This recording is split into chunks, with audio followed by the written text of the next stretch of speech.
did the news on Saturday night. I can't remember the guy's name. But anyway, he interviewed the guy that wrote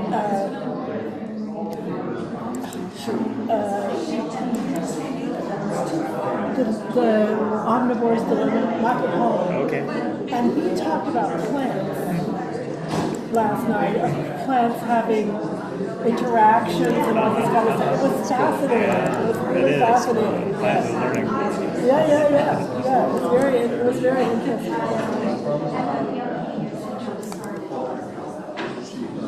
Okay. Yeah, it sounds like it. Yeah, so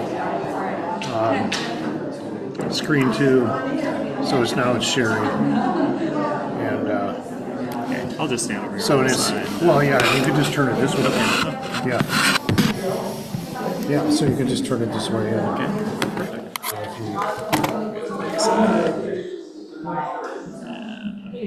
perfect. Yeah. So just go. Okay. I think everybody's here. All right.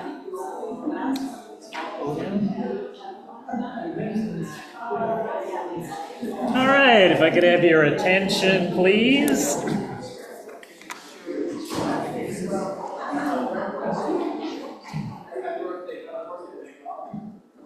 For this forum, we were going to do a little bit of looking at Indigenous knowledge and wisdom, and especially keepers of that knowledge and wisdom, speaking to us through videos, through words, and then us reflecting a little bit on that. So you're going to get to talk quite a bit during this time as we go through this next hour. I don't know, even it was yesterday, the Tacoma News Tribune had an article on Tacomans' favorite views, and this picture, this was one I took, but that's the exact spot where the picture came up from in the paper. So right down on the waterfront. And back behind Longmire, there's a bridge that goes across the Nisqually River. And I don't know if you've ever been back there. There's actually kind of a huge campground and stuff. And you can take a road that goes all the way to the Skate Creek Road, which runs to the kind of the west side of it. But they have this plaque and this area reserved for the Nisqually Ops, the Nisqually people. Tacoma. Is their word for Tacoma, what we call Mount Rainier, Tacoma. And I know from listening to some people, especially from the Puyallup tribe, they are working with all indigenous tribal groups through the state to try to come up with one name to represent and therefore encourage to change from Mount Rainier to this indigenous name. So that's been in process. They're working together now to come up, because they all have a slightly different usage and name. There's Tacoma, Tacobeth, lots of different words, and present that as an idea to the state and legislature for changing the name, and obviously for federal purposes as well. So our land acknowledgement we'll start with. We, the Agnus Dei Lutheran faith community, acknowledge that we gather each week on the traditional homelands of the Puyallup people, the Shqualapops, a Coast Salish Lushootseed speaking people. The Puyallup people have lived along these shores for thousands of years, faithfully stewarding these lands and waters as they continue to do today. The earliest native residents, a branch of the Swiftwater people, the Shwabops, called this land Twaket, and their longhouse was within walking distance of our church. This land acknowledgement is one step to true engagement and true solidarity with the Puyallup tribe. We commit to uplifting the voices, experiences, histories, and concerns of the Puyallup and of all indigenous peoples, and to being good stewards of the land and water which surround us. I'm going to introduce you to a book, and we might be looking at it in September. It's written by Ramona Bennett Bill, who's a Puyallup tribal member, and really without her gumption, Puyallup tribe might not exist, because it was actually ruled in the courts in the early 60s that Puyallup tribe didn't exist anymore. So it's a tremendous story of listened to her talk at a documentary showing, and she's a fascinating woman. So it's called Fighting for the Puyallup Tribe. That we can look at as one way that we can engage ourselves in the land acknowledgement by uplifting people from the Puyallup tribe.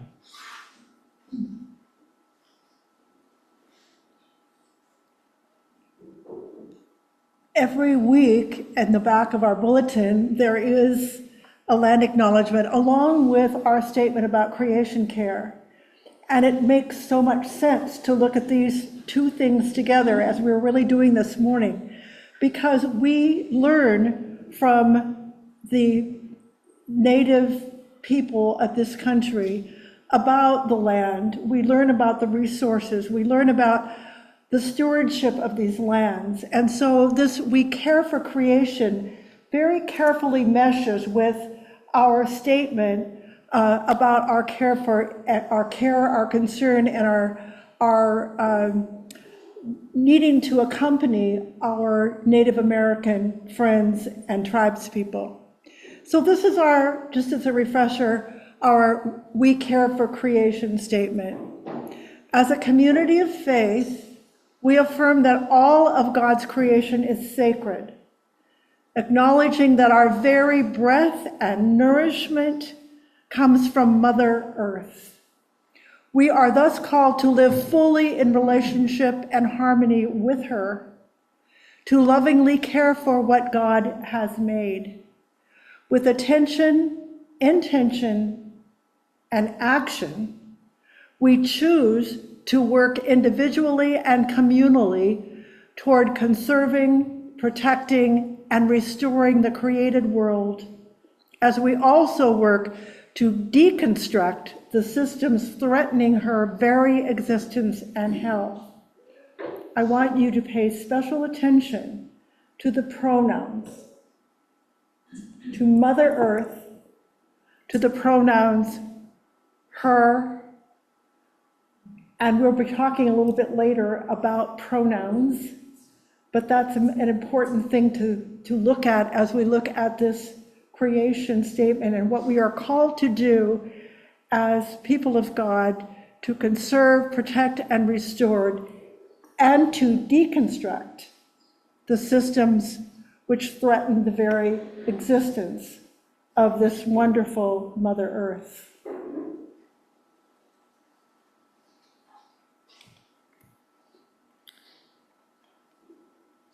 We're going to take a little path walk today, and here we at least can see a little bit of the path. And our intent really is to get us just thinking about other perspectives and views on creation. We're going to have lots of opportunities to share, and some things just keep in the back of your mind. Are you willing to be curious enough to investigate and experience a different way of viewing creation? Because some of these ideas are going to be different. And are you willing to alter your way of life because of these new understandings? A few of our guides that we're going to use, many are familiar with Robin Wall Kimmerer, the author. Got several books here, and there's a couple books of hers in the back as well. So main books from her, The Serviceberry, which we'll be talking about, and also Braiding Sweetgrass and Gathering Moss. She's both a professor, scientist, botanist, but an Indigenous woman. Randy and Edith Woodley. Elohe is a Cherokee Indian word meaning harmony, wholeness, abundance, and peace. They've established in Yamhill, Oregon, which just is west of Portland area, a 20-acre preserve and garden. Some of it they leave natural for the animals to graze and be a part of. They also then have their own seeds that they're processing. Randy Woodley was a theologian and seminary professor out of the Portland area for a long time. Some people know of much of his works. I'll be sharing after a while kind of a devotional book that he's written, full of all of these creative different ways of looking at nature. And then also in Portland, there's an organization called the Wisdom of the Elders, and that's exactly what they're doing. They're looking especially a lot of stories. So they're trying to film people that talk about their stories and their families in their Indigenous lives from around the country. Some of them will present are more local to the Oregon, Washington area. And we're going to start with a video from Robin Wall Kimmerer.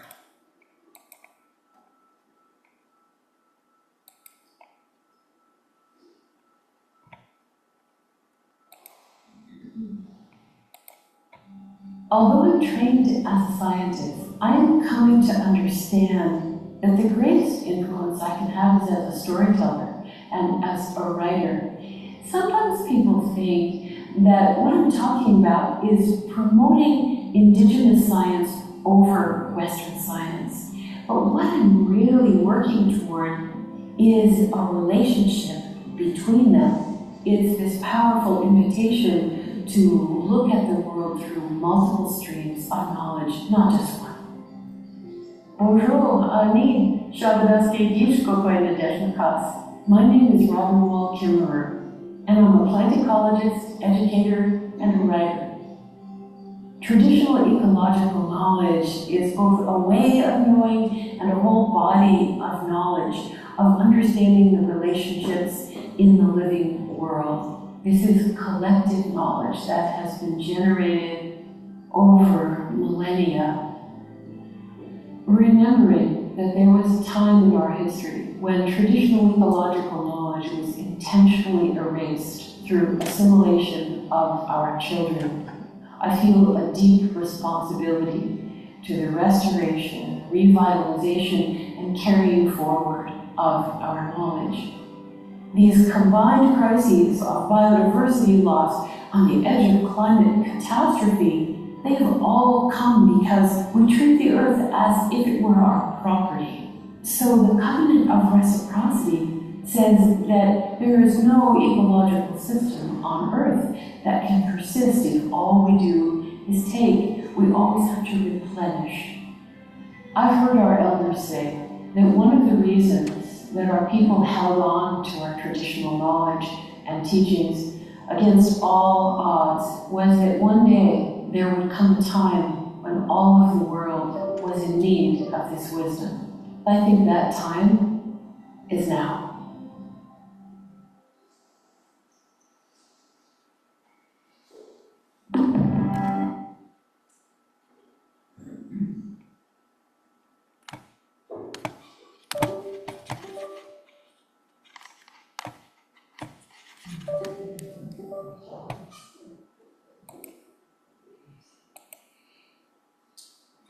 I'd like you to spend just a couple of minutes in your table groups and just reflect on what she said mostly. And if you want some little starting questions to look at, here are a couple to kind of get you thinking as well. Are you aware that there is a difference? As kind of one. Why do you think the United States would intentionally attempt to erase traditional knowledge? You saw the pictures of boarding schools, and that's what she was referring to it within that video. And how can we practice reciprocity, a giving as well as taking mentality with God's creation and our daily lives?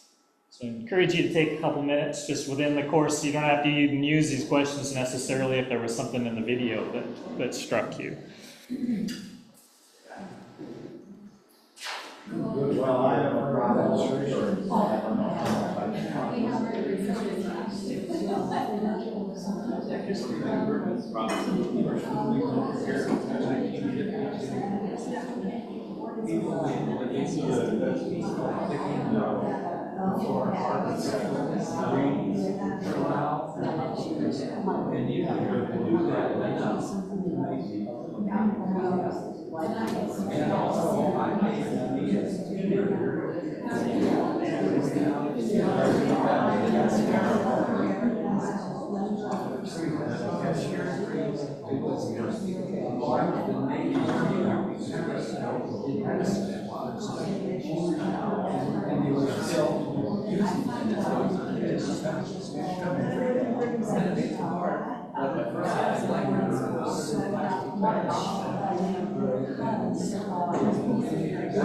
Where would you sell that?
Pretty much of us growing up with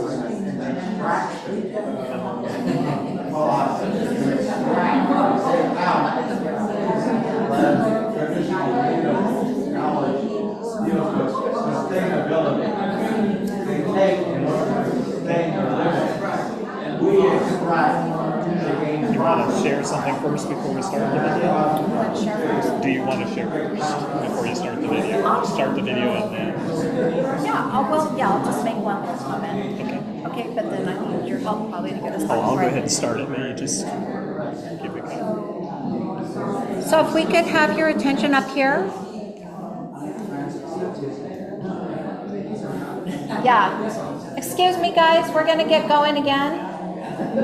We got a few more videos. So this is the next video. And I just want to say, one of the questions under intent had to do with altering our way of life. I mean, obviously, there's no way to embrace some of these concepts without thinking about how would these concepts, if we have them in mind, alter our way of life, whether in tiny ways or in large ways, which obviously we can each be in charge of our own actions. So this is another video by Robin Wall Kimmerer, and let's see. Thanks, George. Fortunately, we can't go full screen on this one, but...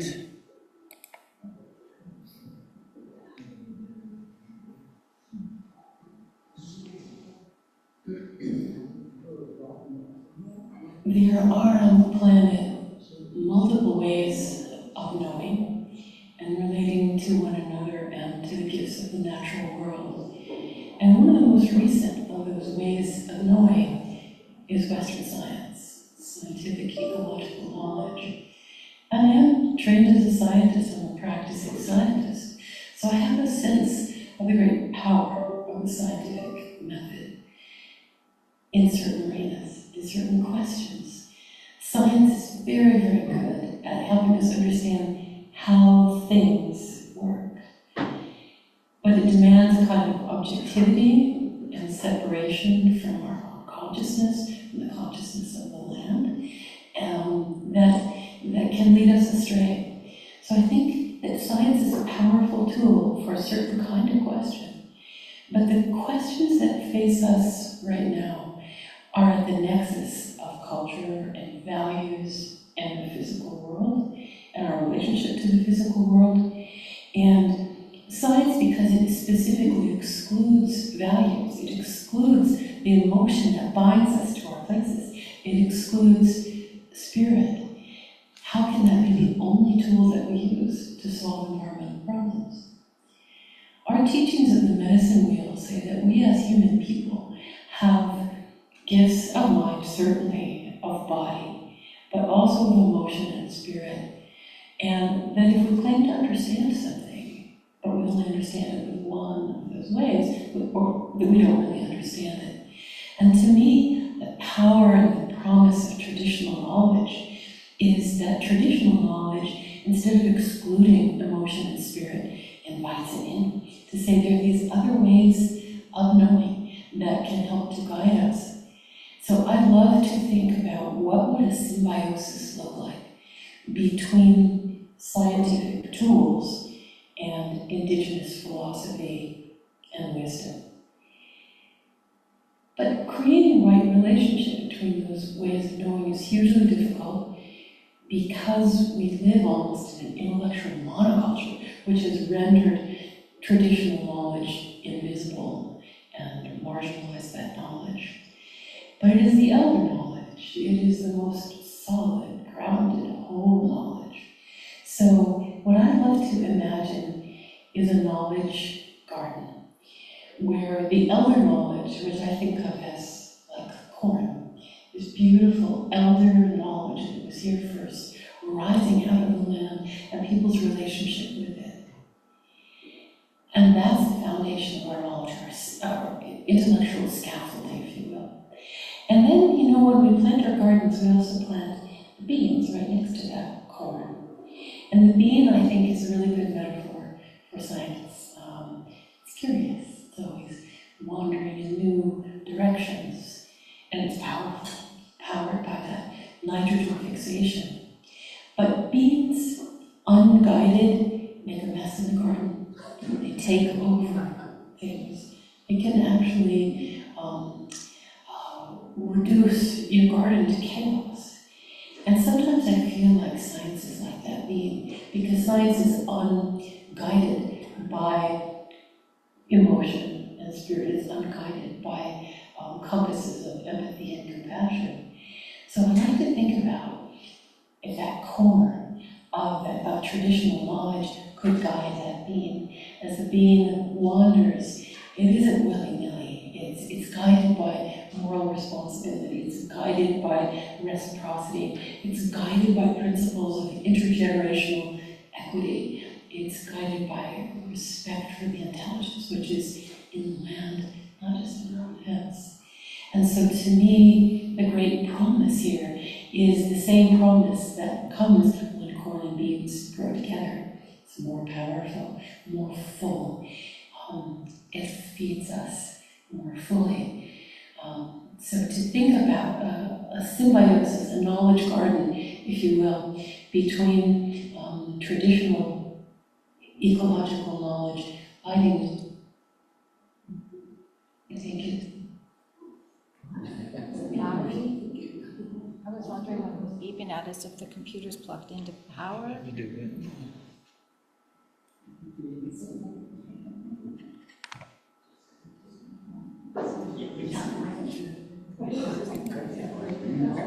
What did you do? Nothing. Just breathing.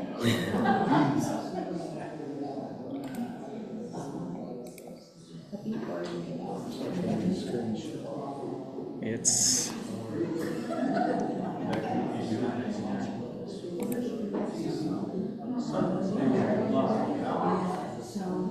Looks like the main screen shut off.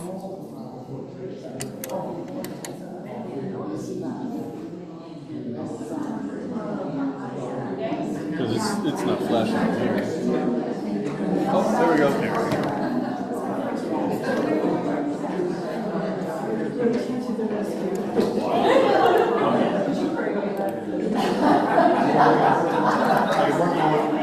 Just put in a presentation. Which one's that? That one. There we go. Is she almost at the end? Yeah, she was about the end. Once you went next. Okay, thank you, you guys. I think she was almost at the end. So first thing I'd like to say about this video is I think you could teach a semester course, like in a theology school, about this little video. But I would like to give you just one example before we go through these questions at our tables. So I read a book a long time ago, and I don't have it here because when I read books and I love them, I tend to give them away, but it was called The Darkness Manifesto.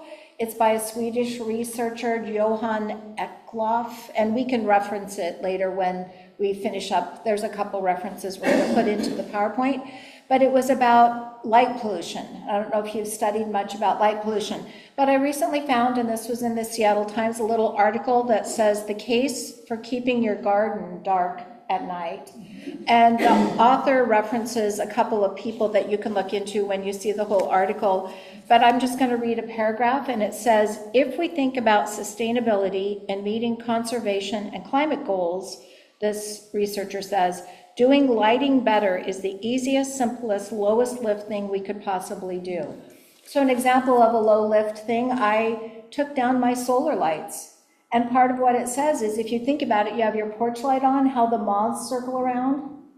It actually reduces their population because they're wasting all their energy getting that light instead of doing moth stuff they're supposed to do at night. And how there's nighttime pollinators, and there's research that shows over time it'll affect crop production if there's lighting around your garden at home, because I don't think industrial farms have lighting at night. But anyway, so I just wanted you to have that as an example of there are things we can do that make a difference.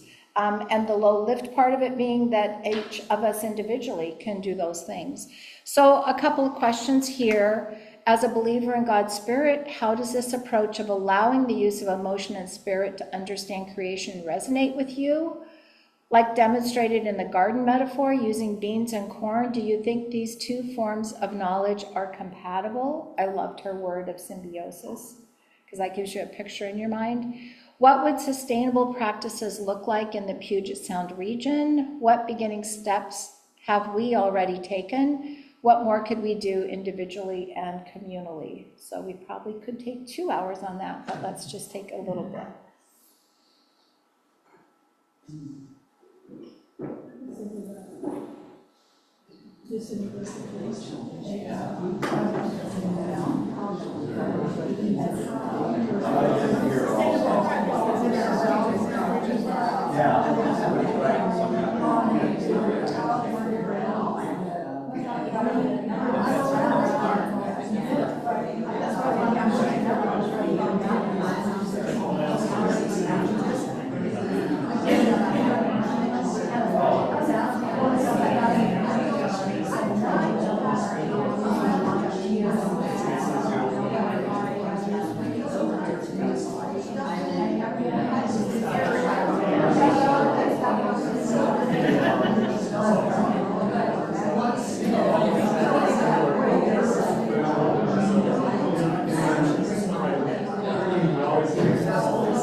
Is a state.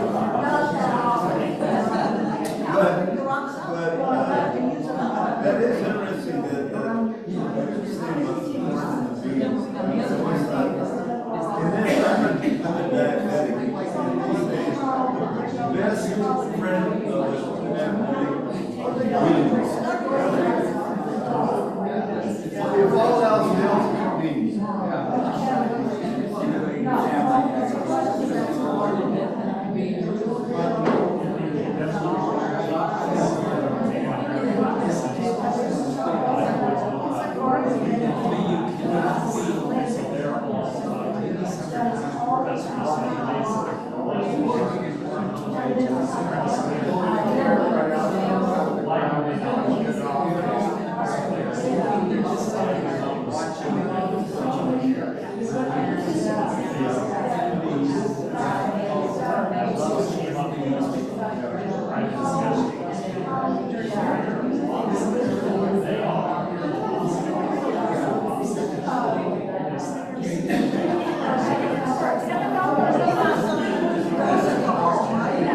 Absolutely right. And I'd have been much better off if I had listened.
Okay, I don't think I advanced it. There you go. Thank you. Here's kind of a picture of symbiosis a little bit. I think somebody in the forum recently showed some pictures and had a real love for how trees would grow out of other trees. Here's a root that has a full life tree growing out of it on the other side. And how could we have some kind of symbiosis where we're, this root, this trunk is nourishment to that tree that's growing. Yep. Want me to start it? Okay. Do the.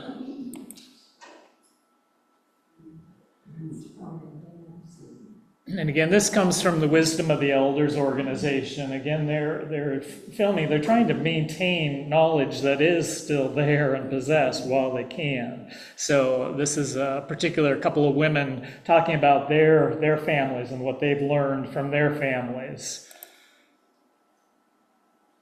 And Warm Springs Indian Reservation is just on the Oregon, just south of Columbia River. Eastern.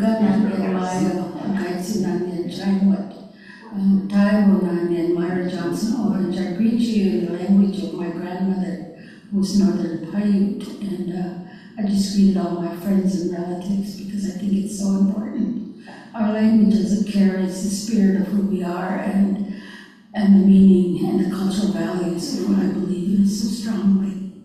So, my mother was Ichishkin speaking. She was from the Dutch tribe from the Columbia River, and my father was Northern Paiute, and he was the Paiute chief for like 20-some years for the tribes of Warm Springs.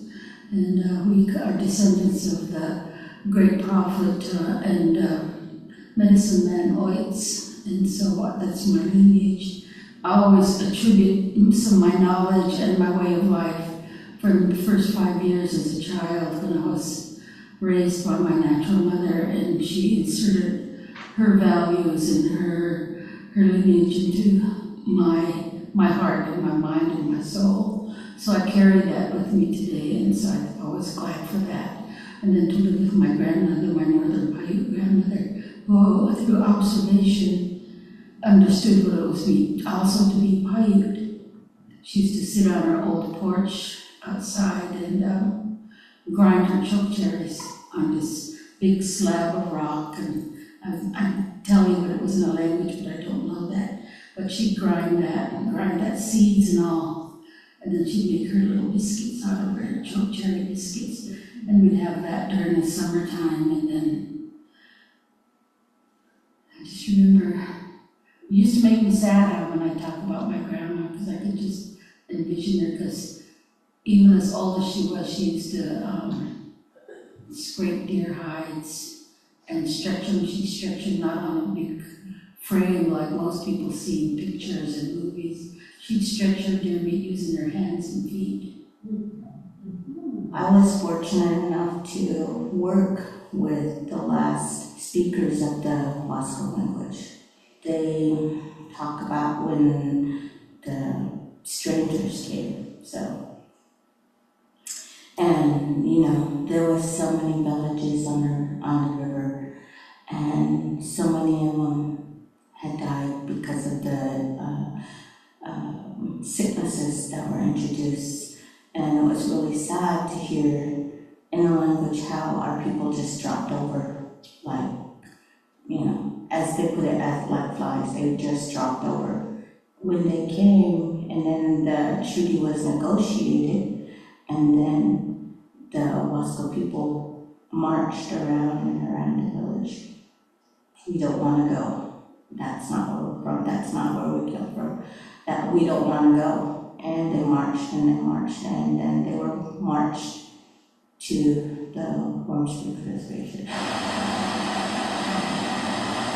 My great-great-grandfather Oitz was a prophet and medicine man, but he used to be able to do miracle things. But my grandmother inherited those qualities, and she used to go out into the mountains 2 weeks at a time by herself with her pack horse, and she used to go up into the wilderness of Mount Jefferson and gather fruits and herbs and medicines that she used to use.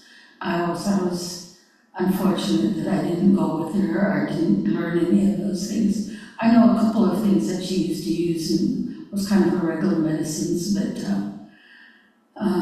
I use those sometimes with my kids, not only if they're really, really sick. But I'm not a practitioner like she was, darn it.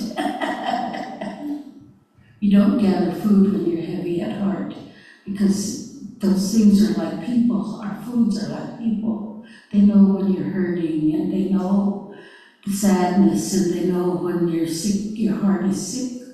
So those foods don't want to be touched when you're in that state of mind. I personally have seen fish that have spots and weird bumps. Then I've also heard stories about how there's been fish that were glowing. Everything is being affected by what's going on, by what we're doing to this planet. We're actually poisoning Mother Earth, and she doesn't like that at all.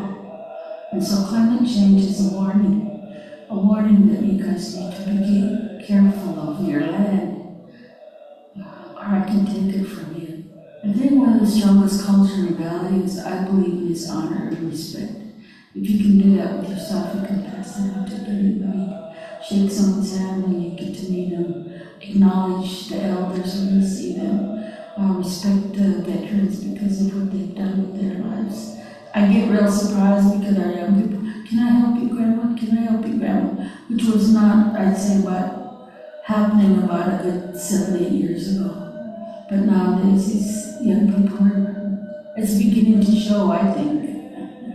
And it's a good thing. I truly believe that if our students were able to go back to learning culture, learning their ways, then they would find those strengths in the language and the way of life of their people. It teaches you self-discipline. It teaches you how to treat others. It teaches you how to treat the environment around you. You would have so much strength that not only emanates from you, but from your ancestors before you. You carry that pride, you carry that teaching with you that comes from old.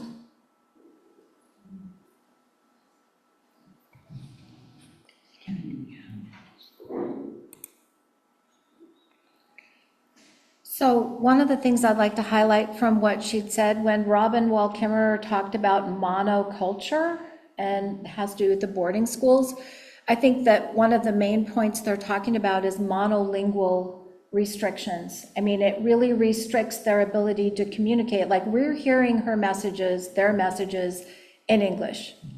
And that restricts their ability to really communicate with us what their indigenous knowledge and wisdom is, because there's got to be so many concepts we can't encode in our English language. So I think that that is really an important part to play. And then also the fact that over the generations, they had to reconstruct not only their culture, but reconstruct their languages. I'm sure you've heard stories about languages that were almost extinct because there were no more native speakers. So I think that's important. There's a website link here. We don't need to look at it right now, but hopefully you found Lutherans Restoring Creation, which I think if you look at this, when one of the questions up here, how can we infuse our desire for care for creation into actions in our daily lives? There's always actions taking place with Lutherans Restoring Creation. So I just thought that was important to put here. The other questions we can think about, how important is elder wisdom? Were you connected to elders who helped you grow? Do you feel a sense of loss in our society of honor and respect? Which I think is an important one. Go ahead, Peter. Where does that come from, though, Luther? Is that an organization? Is that coming out of the synod? It's actually church-wide. Church-wide. Yeah, yeah. And they have a frequent emails and stuff that go out to share about things that they're doing. I'm going to make all of this available later if you want to. So because of time, I'm going to go ahead and skip our conversation right now, but some things that you could think about later on.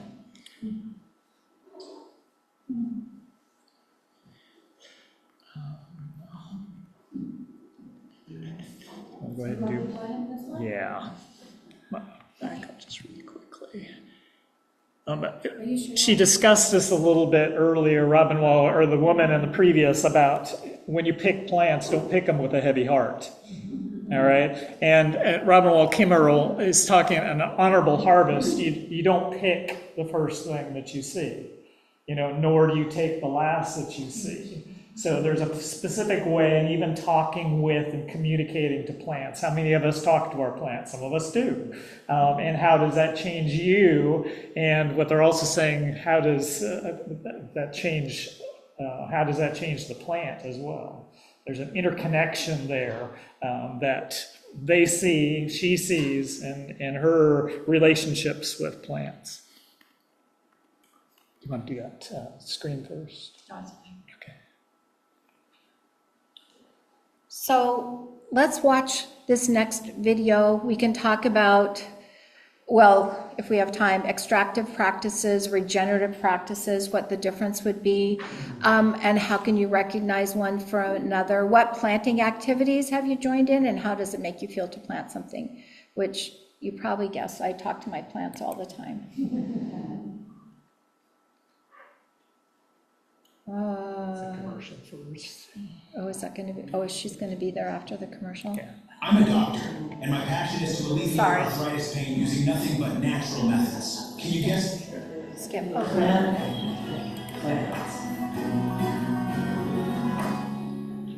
Again. Oh, there it is.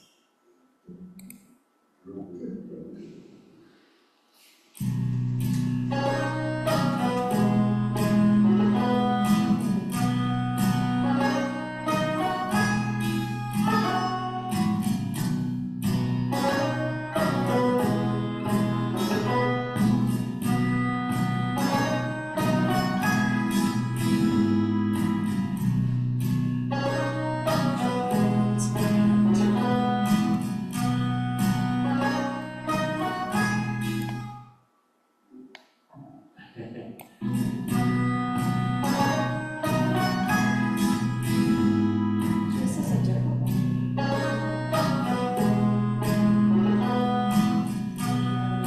That's an hour long. Something happened. There she is. Plant. If you listen closely, the land is never silent. It's always singing a song of gifts, a melody of birds and berries and blossoms. But lately, we've heard a different sound, a mantra of destruction which values profit over planet. The chant, drill, baby, drill, is an affront to pretty much everything I have dedicated my life to. And perhaps you feel that dissonance too. But now plants, they know what to do to slow climate change. They protect biodiversity, they build fertile soil, but they can't do it alone. So here's the invitation to join the choir.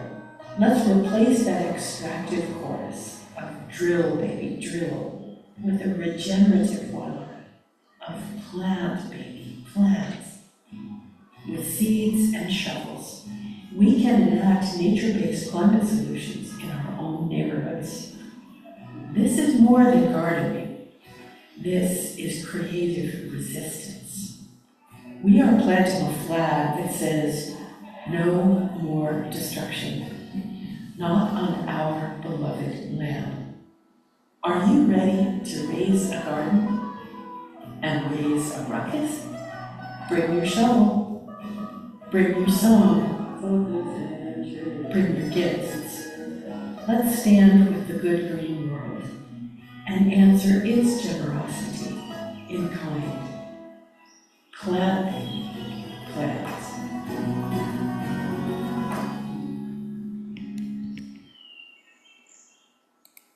Daughter's wedding is in a month. I don't want us to look like Beauty and the...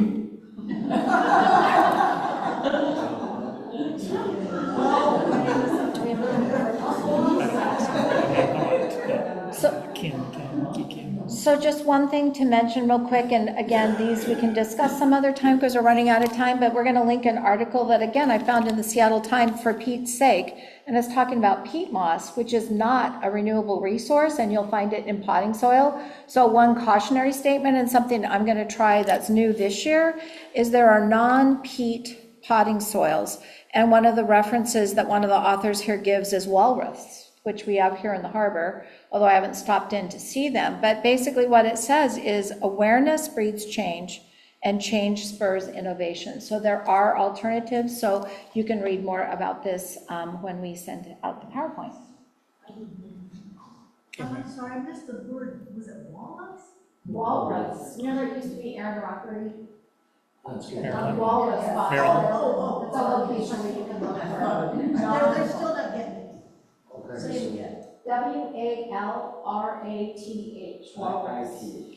It's a business. Remember where it is? Right, I know where it is. I thought you were talking about fake.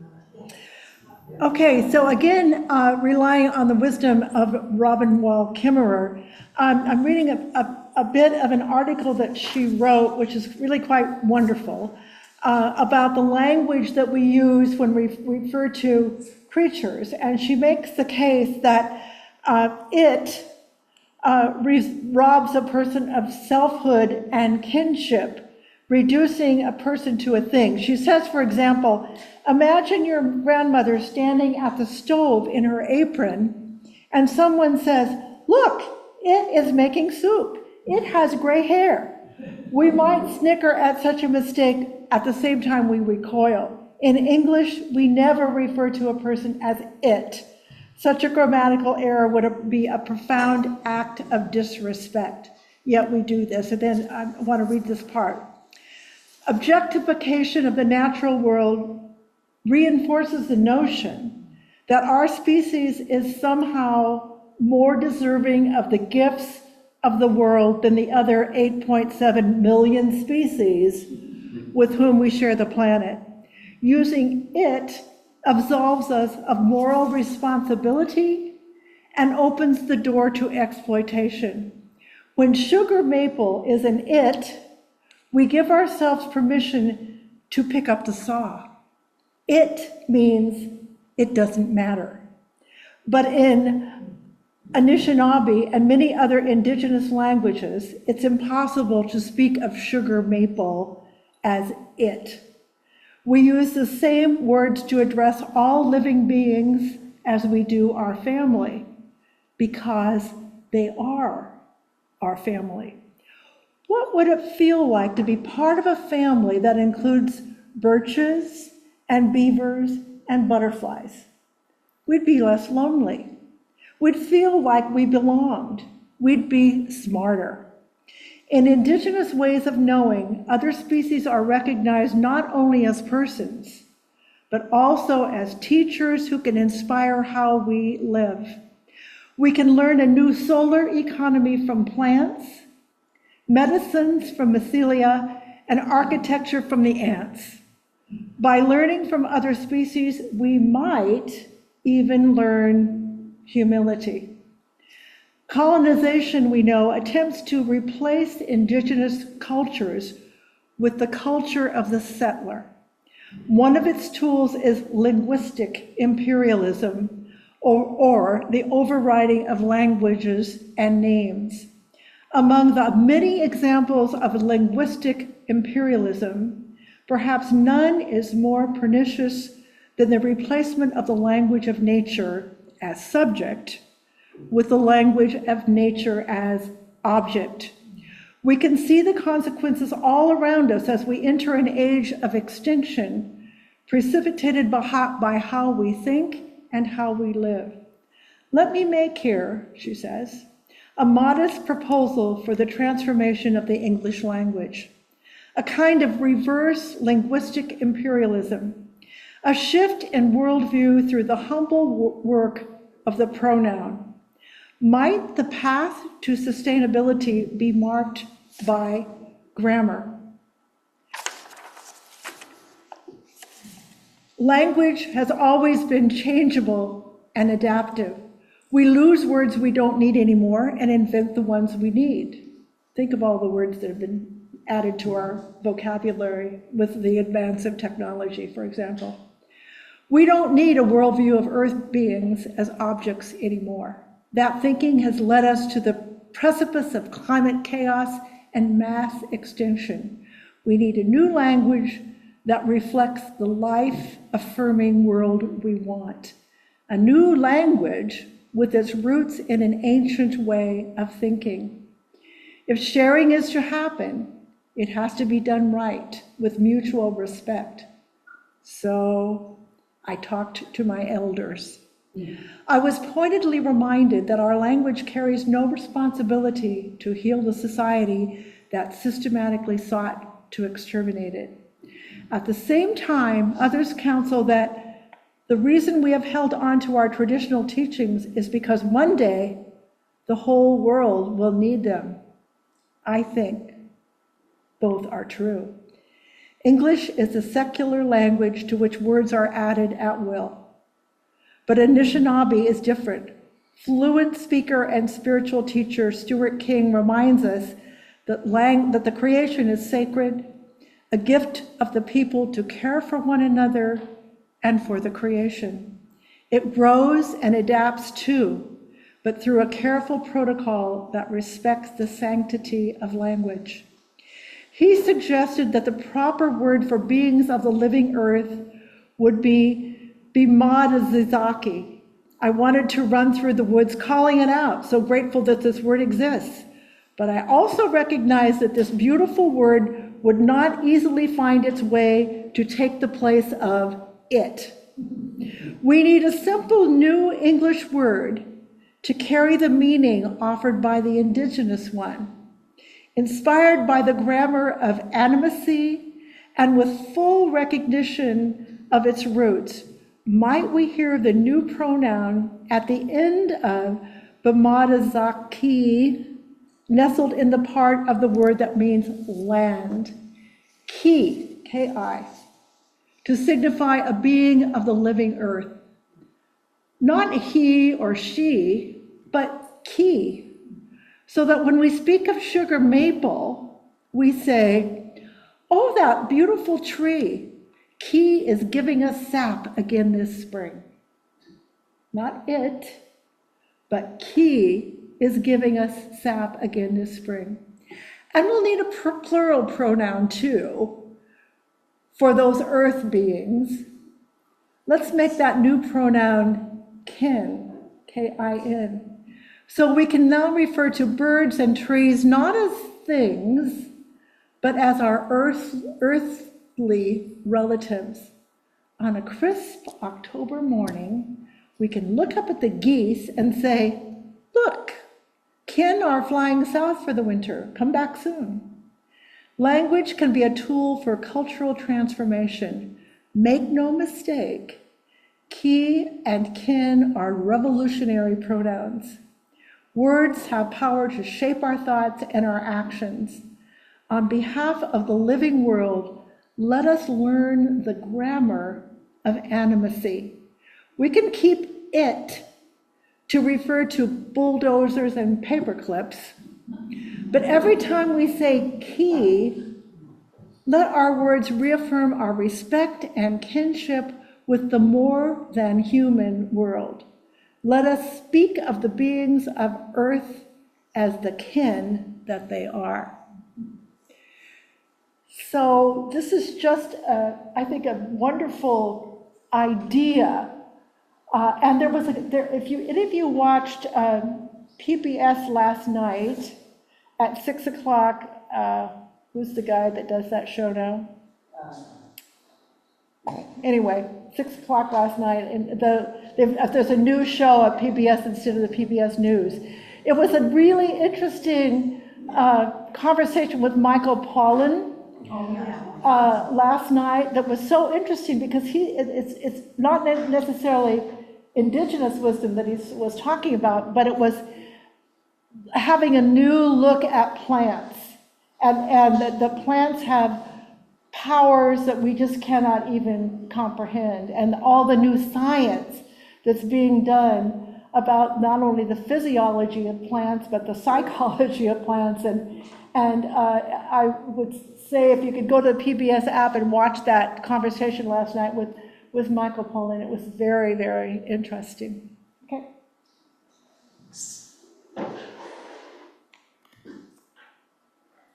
chum salmon in the stream right by our house here. They come up in late November, early December. And so I know you see a lot of these road constructions that close your roads forever. It's actually working at making culverts so that the salmon can travel through them.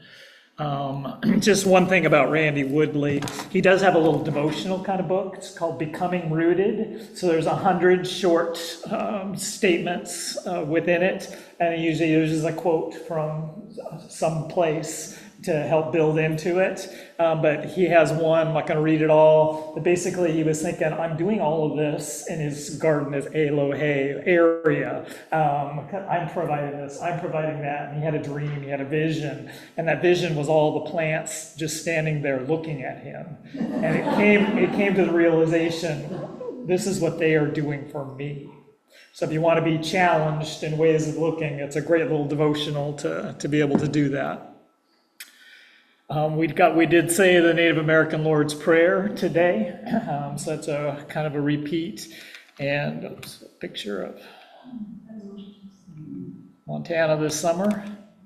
And just a little history on the song Many and Great that we sang this morning. It was actually a Dakota French creator that composed this. Many think that he probably took songs that already existed in the Dakota language to create this song. And this is a hymn that's spread throughout denominational. It's just one of those indigenous hymns that's continued to say. So it was translated by the author Joseph Renville. But the hanging of Dakota 38, 1962, 38 were judged to be hung, and so still the nation's largest hanging ever that took place. President Lincoln chose that's how it was going to happen. They sang a song going to the gallows, and there's a tradition that says this was the song that they sang as they were going to the gallows. And there's an indigenous church in Portland. This is their doxology. This is how they leave every Sunday from their worship.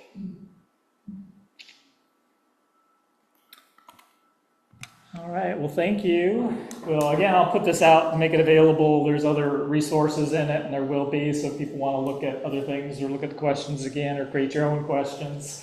There's a lot of wisdom out there, and this, again, as we've already brought up, this just barely touches all the people, all the learnings, and all the different ways of looking at things.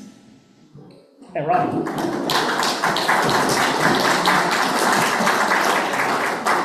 Just a plug for next week's book, Short Nights of the Shadow Catcher, a story of Curtis, which just got a lot of stuff done in the century ago. Lots of times.